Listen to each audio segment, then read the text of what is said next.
કોઈ છે ઘરમાં? તલાટી સાહેબ આવ્યા છે. કનુભાઈ, તમારો ઘરવેરો બાકી છે, અમે લેવા આવ્યા છીએ. માર્ચ મહિનો ચાલે છે, સાહેબને ટાર્ગેટ આપેલ છે. સાહેબ, પંચાયતે અમને કોઈ સહાય આપી નથી. આ જુઓ, આ રસ્તો હજુ કાચો જ છે. કનુભાઈ, કેમ આમ બોલો છો?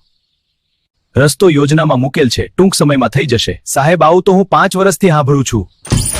તમારા પહેલાના તલાટી પણ આવું જ કહેતા હતા. હવે તમે કહો છો ગ્રાન્ટ આવે ત્યારે જ કામ થાય. કનુભાઈ, હા, પંચાયત તમને જે પાયાની સુવિધાઓ આપે છે એનો વેરો માંગે છે. પંચાયત વેરાથી જ ચાલે છે. દરેકે વેરો સમયસર ભરવો જોઈએ.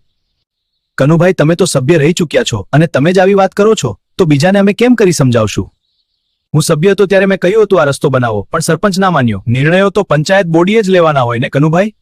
સાહેબ, બીજાને કેટલા બધા લાભ મળ્યા છે, તમે અન્યાય કરો છો. કનુભાઈ, તમને આટલા લાભ મળ્યા છે તો પણ આશા રાખો છો બીજાને પણ કંઈક લાભ લેવા દો. ક્યાં કશું મળ્યું છે? કેમ, આ આવાસ તો મળ્યું છે. તમારા પિતાએ પણ આવાસનો લાભ લીધો હતો તો પણ તમે સભ્ય હતા ત્યારે તમે આવાસનો લાભ લીધો. સાહેબ, મગનભાઈને ઘેર 3 આવાસ મળ્યા છે. મગનભાઈને અને એમના 2 દીકરાઓને પણ.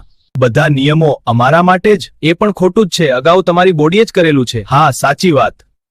તમારા ઘરે પાણી આવે છે, સ્ટ્રીટ લાઇટ છે, શેરીની સફાઈ થાય છે તો તેના બદલામાં ફક્ત 170 રૂપિયા વાર્ષિક વેરો છે. સાહેબ, એમને આવાસ સિવાય બીજા ઘણા લાભો મળેલા છે. તમે નવા છો એટલે ખબર નથી.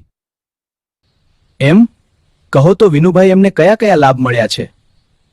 સાહેબ, એમની આવક વધારે છે છતાં મફત રાશન લે છે.